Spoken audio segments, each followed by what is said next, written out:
اور انسانوں کو نقصان پہنچائیں گے. تو یہ 3 بڑے خطرات ہیں اور ان پہ اگر ہم قابو پا سکے تو ہمارا مستقبل روشن ہے.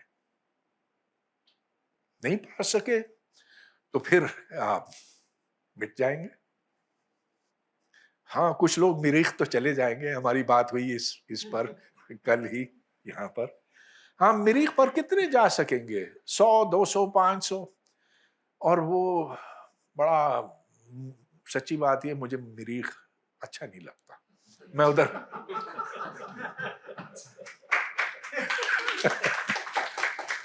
تو بس میں نے اپنی بات پوری کر دی.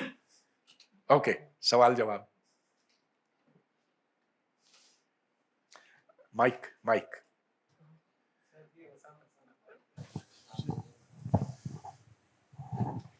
تھینک یو سو مچ سر. سر میرا کویشچن یہ ہے کہ آپ نے ایک کلیم دیا کہ 1 ڈیتھ پر 100,000 ہوا ہے at the peak U S میں ٹیررسٹ کی طرف سے. وہ آن کر. تو sir I would like to respectfully disagree with this کہ دیکھیں ہم میس کیجولٹیز کی بات کر رہے ہیں نا. ایک تو نمبرز تو چلیں دے آر آن پلیس, لیکن ٹیررسٹ کا تو یہ کلیم ہی نہیں ہے کہ ہم نے میس کیجولٹیز کاز کرنی ہے. ان کا تو جو آبجیکٹیو ہے آئیڈیولوجیکل سپیریورٹی, مینٹل اور فزیکل سبجوگیشن کرنا, ٹھیک ہے. تو اس میں ڈائریکٹ جو ٹیکٹکس ہیں چلیں وہ تو اپنی جگہ, لیکن وہ کامیاب تو اس میں ہو رہے ہیں. 2 ایگزامپلس میں کوٹ کرنا چاہوں گا. یو این میں اسلاموفوبیا ڈے کا ڈکلیئر کیا جانا, بھارتی حکمران جماعت کا ابھی اس طرح سے ریسنٹلی ایک چھوٹے سے ملک کے سامنے گھٹنے ٹیک دینا. تو آئیڈیولوجیکل سپیریورٹی اور وہ لائک جو ایک دبدبا اور روب ہے جو ٹیرر کا یا اس انتہا پسندی کا جو مین آبجیکٹیو ہے, وہ تو کامیاب ہو رہا ہے, چاہے اس میں اتنی ڈیتھس کاز نہیں بھی ہو رہی ہیں. تو اس کے باوجود ڈسپائٹ دا فیکٹ کہ زیادہ اموات جو ہیں وہ اسی سائڈ پر ہوئی ہیں. میرے خیال میں آرگیومنٹ یہی ہے کہ ڈیتھس کی بات ہو رہی ہے کہ ڈیتھس کم ہوئی ہیں. آج سے 500 سال پہلے, 1000 سال پہلے زیادہ ڈیتھس ہوتی تھی اور شاید نوٹس بھی نہیں لیا جاتا تھا, پتہ ہی نہیں چلتا تھا. تو پوائنٹ میرے خیال میں ڈفرنٹ ہے وہ. نہیں دیکھیں یہ نفسیاتی طور پر 9/11 کا تو بڑا اثر ہوا نا. اس کے بعد پھر وار آن ٹیرر شروع ہو گیا, پوری دنیا اس کی لپیٹ میں آ گئی. امریکہ نے ایک بڑا جارحانہ موقف اختیار کیا کہ جب تک ہم دہشت گردی کو جڑوں سے اکھاڑتے نہیں تو اس وقت تک ہم چین سے نہیں بیٹھیں گے. اس کے نتیجے میں پھر ناحق عراق پہ بھی حملہ کر لیا. تو دہشت گرد کامیاب تو ہوئے امریکہ کو اکسانے میں, اس میں کوئی شک نہیں. اور ان کا مقصد بھی یہ تھا کہ کسی طرح سے امریکہ کو شے دی جائے کہ وہ غصے سے پاگل ہو کر دنیا کے اوپر حملہ کرے, اور اس عمل میں امریکہ کمزور ہو جائے گا. اب یہ آپ خود ہی فیصلہ کریں کہ ان کا مقصد پورا ہوا کہ نہیں. کسی حد تک ہوا نا. تو یہ ہم نہیں کہہ سکتے کہ 9/11 کے ہائی جیکرز مکمل ناکام ہوئے. ہاں القاعدہ کو تو اب ختم کر دیا گیا ہے, لیکن جو ان کا بڑا گول تھا کہ امریکہ کے خلاف نفرت ابھاری جائے, یہ تو میرا خیال ہے کسی حد تک ان کی کامیابی ہے.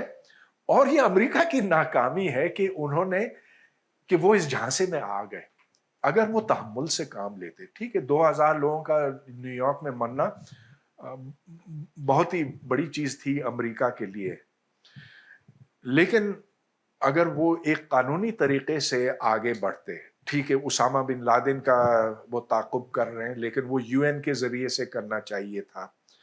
پھر اس سے پہلے کہ وہ اندھا دھند بمباری شروع کرتے, ان کو مذاکرات کے ذریعے سے, طالبان کے ساتھ مذاکرات کے ذریعے سے قائل کرنا چاہیے تھا. اور selective use of violence would have been more effective. مگر کیا پتہ نہیں آپ کے سوال کا میں نے جواب دیا کہ نہیں. اگر نہیں دیا تو دہرائیے اس کے تناظر میں.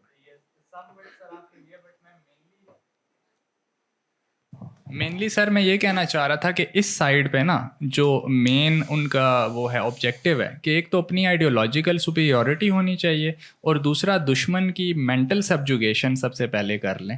ٹھیک ہے, فزیکل سبجوگیشن اپنے ایریاز میں ہم کر لیں گے, تو اس میں تو وہ کامیاب ہو گئے ہیں. بے شک انہوں نے اتنی ڈیتھس نہیں کاز کی. وہ سے مطلب کون؟ Extremist elements all of them, like میں نام نہیں لینا چاہ رہا بٹ یو نو نام بیٹر. لینا نہیں تو سمجھ میں نہیں آئے گا. سر ایکسٹریمسٹ ایلیمنٹس جہادسٹ مائنڈ سیٹ کے ساتھ میں, تو وہ چاہے کسی بھی جگہ پہ ہوتے ہیں, چاہے وہ وائلنس کر رہے ہیں یا نہیں کر رہے ہیں, لیکن ان کا نیریٹو جو ہے وہ اسٹرانگ ہوا ہے پچھلے 20 سالوں میں, وہ کامیاب ہوتے گئے ہیں. اس کی ایگزامپل میں نے کہا کہ اسلاموفوبیا ڈے کا منایا جانا, فریڈم آف ایکسپریشن کے اوپر ریسٹرکشنز ایون کہ ویسٹ میں تھوڑا بہت اس میں آنا, کچھ ایونٹس ہم دیکھنے میں آتے ہیں لیکن اس کے باوجود اس پہ قدغنیں موجود ہیں.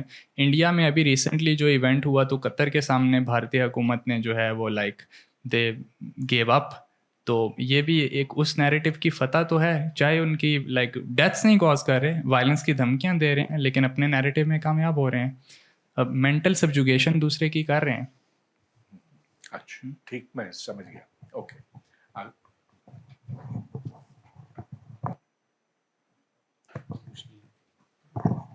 Thank you very much sir. یہ بڑا اچھا آپ نے ہسٹری کو بھی فزکس کے پیٹرن پہ آپ نے پڑھانے کی کوشش کی, جو کہ ایک اچھا مطلب ڈیٹا بیس جس کو پازیٹیوسٹ اپروچ کہتے ہیں. حالانکہ یہ ہماری یونیورسٹیز میں جو سوشل سائنسز ہیں خاص کر, وہاں بھی بڑی کم اویئرنیس ہے کہ ایویڈنس بیس یا ایک پازیٹیوسٹ اپروچ, زیادہ فینامینالوجی یوز ہوتی ہے وہاں پہ. تو سیکنڈلی آپ نے بات کی تھی کہ جو جہانگیر تھے, اب وہ جتنے بھی ہسٹری میں اگر آپ دیکھیں رولرز یا جتنے بھی حکمران گزرے ہیں, تو دو ان کے یعنی ایسپیکٹس سامنے آتے ہیں. ایک یہ ہے کہ وہ پرسنل پاور گریب کے لیے وہ مار دیں, لوگوں کو قتل کر دیں, اپنے بھائی کو بھی مار دیں, والد کو بھی قتل کر دیں.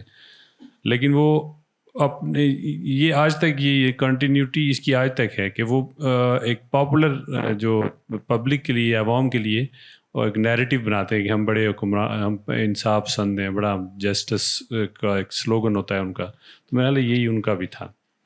اور سیکنڈلی جو ایک سیپینس بہت سارے لوگوں نے پڑھی ہوگی بک, اس میں جیسے آپ نے بات کی کہ یہ ایک اگر اس نے اس کا ایک بڑا ایک پاپولر ایک اس کا ایک جملہ ہے, سینٹینس ہے, وہ کہتا ہے کہ اگر آپ 2 منکیز ہیں یا ایک منکی ہے, اس کو آپ کہیں کہ میں تمہیں 4 کیلے جو تمہارے پاس ہیں وہ مجھے دے دو, اور یہ لائف آفٹر ڈیتھ, موت کے بعد تمہیں جنت ملے گی, تو وہ کبھی اس پہ جو منکی ہے وہ بلیو نہیں کرے گا یا اس کو سمجھ بھی نہیں آئے گی. لیکن یہ صرف ہیومنز ہیں کہ وہ ایک اس کو بھی نہ صرف سمجھتے ہیں بلکہ اس کے اوپر بلیو بھی کرتے ہیں. تو یہ ہسٹری میں جو یہ destruction as well as domination, یہ دونوں میں اس کا بڑا جو آئیڈیالوجی ہے اس کا بڑا کردار ہے. یعنی کہ بہت سارے لوگ مل کے فلیکسیبلی کوآپریٹ, جس کو اس نے اپنی بک میں کہا ہے کہ انسان اس ارتھ پہ جو ڈومینیشن اس نے کی ہے وہ ایک تو آپس میں فلیکسیبلی کوآپریشن کی وجہ سے ہوا ہے کہ لارج نمبر میں ہیومنز جو ہیں وہ فلیکسیبلی کوآپریٹ کرتے ہیں, جبکہ کوئی بھی ادر اینیمل جو ہے یا دوسری جو اسپیشیز تھی وہ نہیں کر سکیں یا نہیں کر سکتے, جو موجود ہیں وہ بھی نہیں کر سکتے.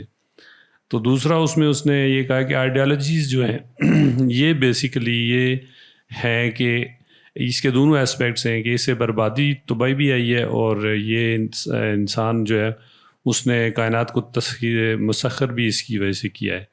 تو جیسے آپ نے شروع میں ایک پوائنٹ تھا, آپ نے اس وہ مجھے میرے ذہن میں تھا, تو اس کے اوپر یہ میرا ایک میں نے ایڈیشن کی ہے. تھینک یو ویری مچ. بہت شکریہ. جی اچھا, میرا یہ سوال ہے کہ اگر ہم فلاسفی کی ڈومین میں دیکھیں تو آپ کہہ رہے ہیں کہ کولیکٹیو وزڈم بڑھ رہا ہے, قوت عقلیہ جو ہے وہ نظریہ اور قوت غضبیہ پہ مطلب غالب آ رہی ہے, جس کی سب سے بڑی مثال یونائٹڈ نیشن ہے. لیکن یونائٹڈ نیشن میں بھی ہم نے دیکھا ہے کہ وہ بھی مطلب بعض اوقات تو وہ اس کے اوپر بھی تنقید ہو رہی ہے, اور وہ بھی آگے کو بڑھ گیا بھی, کیونکہ جدیاتی نظر سے دیکھا جائے تو کولیکٹیو وزڈم یا مکمل تو نہیں ہوئی, مطلب بڑھ رہی ہے ابھی, مطلب اس پیک پہ نہیں پہنچی. یہ جو ہے نا انتہا پسند نظریہ جو ہے, میرا خیال ہے ان کو بھی چانس ملے گا, کیونکہ ابھی ہم اس اسٹیج پہ تو نہیں پہنچے نا, ابھی تو درمیان میں کہیں پہ ہیں.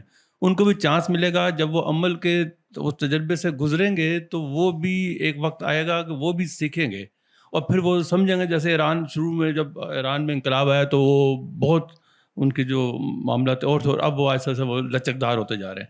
اسی طرح افغانستان میں بھی وہ وقت کے ساتھ ساتھ جو پہلے والے طالبان تھے اور اب والے تو لچک ان میں بھی آتی. اسی طرح اگر انڈیا کی مثال دیں تو وہ ان میں بھی کرنا آگے جا کے. تو یہ میرا ایسا لگ رہا ہے کہ آپ کی بات مجھے یہاں پہ ہے کہ کولیکٹیو وزڈم جو ہے وہ ابھی مکمل نہیں ہوا، یعنی کہ بہت زیادہ نہیں بڑھا، لیکن کافی حد تک اس طرف ہم ابھی گامزن ہیں. ہاں بہت شکریہ.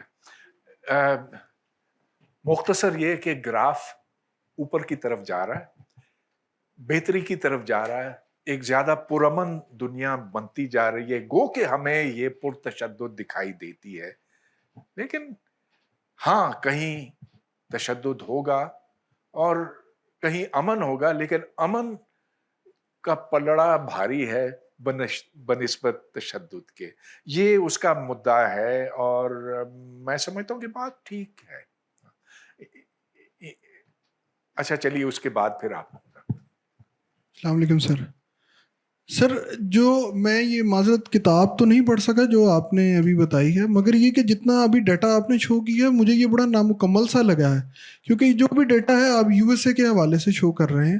اور ٹھیک ہے وہاں کی لنچنگ اور وہ سارا کچھ تو ایک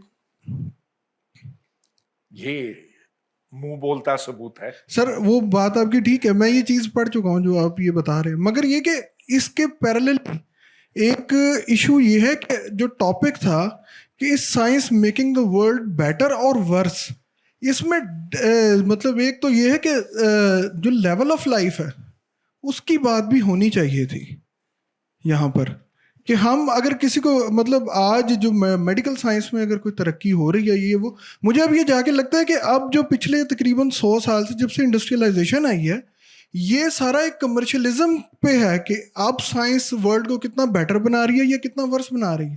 آج ہمارا یہی آئل پہ جتنا مافیا ہے آل اوور دا ورلڈ، آپ بھی جانتے ہیں کہ ٹرمپ کے دور کے اندر جتنا بھی تھا آئل مافیا وہ سارا پیک پہ تھا، حتیٰ کہ ٹرمپ صاحب خود بھی اس بات سے انکاری تھے کہ آئل جو ہے گلوبل وارمنگ کا ایک بہت بڑا ریزن ہے، کاز ہے اس کی. تو مجھے یہ لگتا ہے کہ اب جتنی جو سائنٹیفک اگر آپ کو کوئی ترقی نظر بھی آتی ہے یہ ساری کمرشلائزیشن بیسڈ ہے کہ بھئی ہاں ہم ان سے کما سکتے ہیں، ایک بڑی کمپنی ہے آپ کو اس طرح. آپ لوگوں کو یہ پتہ لگنا شروع ہوا ہے کہ جناب یعنی یہ ان بڑی کمپنیز کو فیس بک وغیرہ کو کہ ہم اے آئی سے ان سے ارن کر سکتے ہیں، وہ اس میں انویسٹ کر رہے ہیں. ورنہ اے آئی کا کانسیپٹ ہم بھی جانتے ہیں کہ تقریباً 75 سے آنورڈز اس کے الگوریدمز آنے شروع ہو گئے تھے، بننے شروع ہو گئے تھے. میتھمیٹیشین ہیں وہ سارے یہ ان کو لے کے چلنا شروع ہو چکے تھے. مگر یہ کہ یہ سارا کمرشلائزیشن بیس ہے. جب لگا ایک کیپٹلزم کے اندر ایک کسی کو کہ میں پیسہ لگا سکتا ہوں اب اس کے اندر اور مجھے اس سے ریٹرن آ سکتا ہے، اس نے اس ورلڈ کو وہ جو ہمیں لگ رہا ہے ایک سراب کی طرح کہ یہ اب میں بیٹر کرتا جا رہا ہوں، وہ شاید اس طرح نہیں ہے. ہمارا لیول آف لائف جو ہے وہ شاید اب نیچے جاتا جا رہا ہے. ہمارے اندر ایک کمیونٹی کے طور پہ جو ہم ایک تھاٹ پروسیس رکھتے تھے، ہم ایک قبیلے کے طور پہ شاید وہ جو رکھتے تھے ایک نیریٹو اپنا، وہ اب ہم نے ایک انڈیویجول بیسس پہ شاید آنا شروع ہو گیا. اور اس کی وجہ آپ سوشل میڈیا پہ دیکھ سکتے ہیں، ساتھ والا ایک دوسرے سے لڑ رہا ہے. Thank you. جتنے بھی جہاز، جتنے بھی گاڑیاں، جتنی بھی ادویات ہم استعمال کرتے ہیں وہ اس لیے بن سکے کہ کسی نہ کسی نے اس سے منافع کمایا. تو یہ کیپٹلزم کے نتیجے میں شاید سب کچھ بنا، لیکن اس کا فائدہ آپ کو اور مجھ کو ہوا نا. آخر ہماری جو جدید دنیا ہے وہ زیادہ تر، سارا نہیں لیکن زیادہ تر تو یہ کیپٹلسٹ ملکوں نے کیا. کیوں کیا؟ اس لیے کہ ان کا مفاد اس سے وابستہ تھا. اچھی بات ہے اگر وہ اپنا فائدہ آگے بڑھا سکتے ہیں اور ساتھ میرا بھی فائدہ، تو پھر میں کیوں اس کو برا کہوں. اب جہاں تک آئل کمپنیز کی بات ہے، پہلے آپ نے یہ کہا کہ آئل کمپنیز انکاری تھے اور عام لوگ بھی اس سے انکار کرتے تھے کہ تیل جلانے سے